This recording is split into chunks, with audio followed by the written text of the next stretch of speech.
Afternoon, everyone. We had a great meeting with the president and a number of special guests there, and just wanted to share with you a couple of thoughts by way of update. Ever since the House passed the One Big Beautiful Bill and sent it to the Senate, we've had increasing momentum for this legislation. It's grown rapidly. We do have a great sense of urgency about getting this done. There are a number of reasons for that. In the few weeks since we passed our bill, we've witnessed a horrific anti-Semitic terrorist attack in Boulder. It was carried out by someone who was not supposed to be in our country. And we've had illegal alien agitators taking to the streets in the city of Los Angeles. The One Big Beautiful Bill funds deportations so we can get these criminals out of our country, and it also funds border security at unprecedented historic levels. So President Trump's secured border will stay secure into the future. Meanwhile, the debt limit is rapidly approaching, and the expiration of the 2017 tax cuts gets closer and closer with each passing day. Despite the abundance of false narratives, the more the American people hear from us about the bill, the more they like it, because they understand that this is written for and geared towards hardworking Americans, the people who are really working their hardest to provide for their family and to make ends meet. This is going to give them extraordinary relief. And there's no daylight between myself and Leader Thune and with the White House team here to help deliver this relief for the American people who have suffered so greatly over the last 4 years. Republicans are going to do what we said we would do, and we will do it apparently without the Democrats' help. We were going to stop illegal immigration, restore American energy dominance, bring back common sense, keep taxes low for American workers and families, and get this economy going again while we restore peace through strength. And we have regulatory reform and all the other components of this bill that are going to help all boats rise. So we're really enthusiastic about it, as you know. We're very excited to get to the finish line, and we're very close. And the anticipation, the expectation, and the goal all along is to get it done by Independence Day, and I think we're on track to do that. So I'm going to yield next to Chairman Jason Smith of the Ways and Means Committee. Thank you, Mr. Speaker. The One Big Beautiful Bill is the largest tax cut in U.S. history. It makes permanent all the expiring provisions of the 2017 successful Trump tax cuts. It provides no tax on tips, no tax on overtime, tax relief for seniors. It helps lower the rate for anything that's produced in the United States. These are win-win.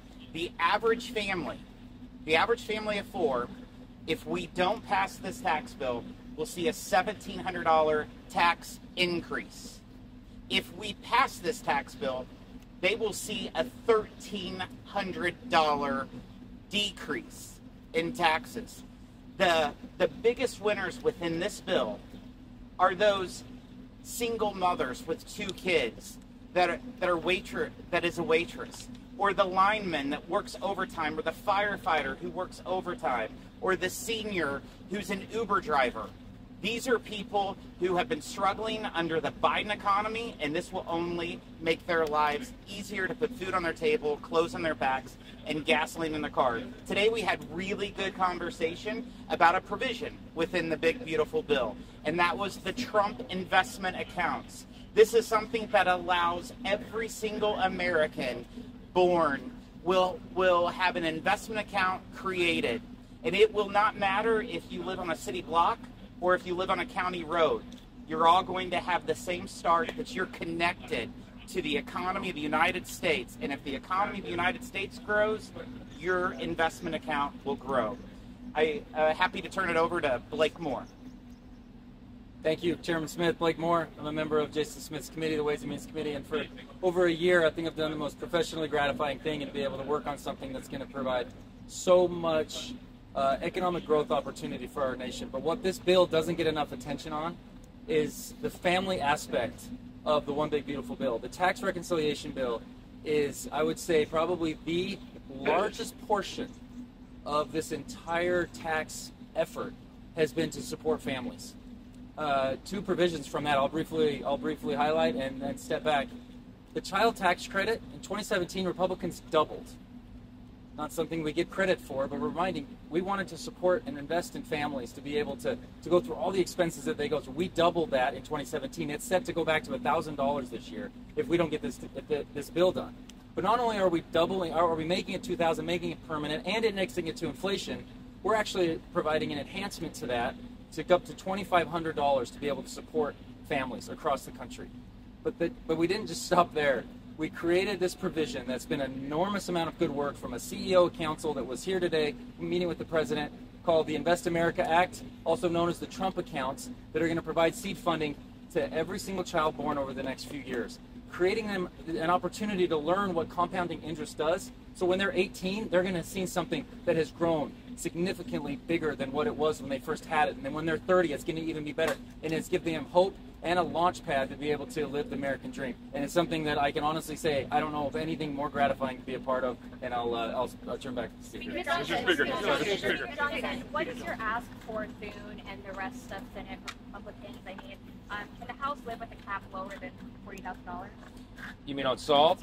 Well, I've asked them to modify it as little as possible because I've got a very delicate balance there, and it took us the better part of a year to negotiate that fix. And I understand that Republicans in the Senate are not in love with the idea of raising the SALT cap, and nor am I. I also come from a red state, but the reality is that we have a very diverse conference, and we have House Republicans from all over the country, and some of them come from these blue states. And this is a very important thing for their constituents, and we've got to give them something to take home and deliver. So that was a hard-fought a consensus that we found, and as is general with the bill overall, I just asked them to modify it as little as possible so we can get it done and get it to the president's desk. Mr. Speaker, Jordan Conrad's with Gateway Pundit. A lot of people want to know, are we going to see consequences for these Democratic lawmakers who are inciting riots and violence in California and calling for insurrections across the nation? Yeah, it's a real concern. It's beneath any member of Congress. We should be supporting the rule of law and obviously upholding federal law. And that's what's being flouted in California, and it's a shame. With regard to what the consequences are, I'm not sure yet. There'll be a lot of discussion about that. I mean, Congress has limited power to control our own. I mean, there are censures and those types of activities. But in the meantime, I would just encourage my colleagues to think very seriously, think very hard about that. The Democrats are making a terrible political calculation. They are on the side of lawbreakers. They are on the side of illegal aliens. They are on the side of, in some cases, MS-13 members and people who have abused their spouses. I mean, they're on the wrong side of this. The American people do not want violent criminals from other countries illegally in the U.S. I mean, this is a very common sense position that we've taken, and the Republican Party is standing for the deportation of these dangerous people. ICE is involved in that. It is their job to do so. And they are following the will of the country. The people don't want dangerous people here. This is the easiest question that they should be able to answer, but they don't. They got one more on the Big Beautiful Bill, sir. Is there a provision within the Big Beautiful Bill regarding artificial intelligence, unregulated AI in all 50 states for the next 10 years? Are you aware of that? Why is that included in the Big Beautiful Bill, and does the White House know about it? Yeah, of course. I know about it. The White House knows about it. I spoke with it as recently as last night with David Sachs, who's the AI czar in the White House. Here's the rationale behind it. I think there's a lot of misunderstanding about this. It would be a very dangerous thing, we feel, for all 50 states to have a patchwork of regulations on AI. There's a number of reasons for that.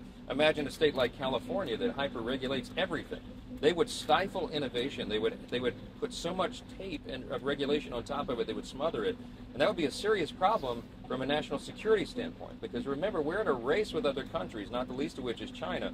And if we hamper our own innovation and we make it too complicated to continue to develop, then China will overtake us, and that's a very dangerous situation. And look, there's a classified level of briefing on this that I wish everybody could hear, but you need to understand we're doing the responsible thing. Now, I don't know, at the end of the day, the Senate, of course, is looking at that provision to see about the scope and the duration of the pause, I would say. And we'll see how that comes out in their deliberations. But in the House, we felt like that was an important thing to do. I am a fierce guardian of states' rights and federalism and all those principles that made us the greatest nation in the history of the world. But there are a handful of issues that beg to be addressed on a federal level, and this is one of them. And Congress needs time to do this right so that we don't get ourselves behind China and other applications. Did you have an opportunity to talk with the president about Elon Musk, his comments on this bill, and if you believe in a reconciliation? I've spoken to the president quite a bit about all this, and I'm not going to talk about it. But your personal perspective. Look, I am very. We've communicated. Yeah. Look, I think that. I think there's going to be a reconciliation here, and I think it's really important for the country. Two very important individuals, and the president is doing his job. He is laser focused on that. He's not going to get distracted by Twitter wars and all the rest. And and he shouldn't, and he can't. So, but I think the temperature is being turned down, and I'm very hopeful that these two will reconcile. Are you working on the reconciliation between Elon Musk and President Trump? I'm doing my dead level best. I'm trying to be a peacemaker and all this. Last question. Two quick things. First of all, in there just a little while ago, the president suggested the deadline on the big beautiful bill may slip beyond July 4th. No. We're going to get it done by Independence Day. It's going to be a great celebration. One other thing. There's going to be a massive military parade here in D.C. later this week. If the District of Columbia needs reimbursement for any road repairs or other fixes after this massive parade, is Congress ready to reimburse the city for that? We haven't even addressed it. We'll address it if that happens. But I'll tell you, the president just mentioned in the event inside, I don't know, some of y'all were in there, but some of this is being privately funded, and it's going to be a good thing for the country, a showing of force on the Army's birthday, on Flag Day, and be a great celebration for America. So thank you.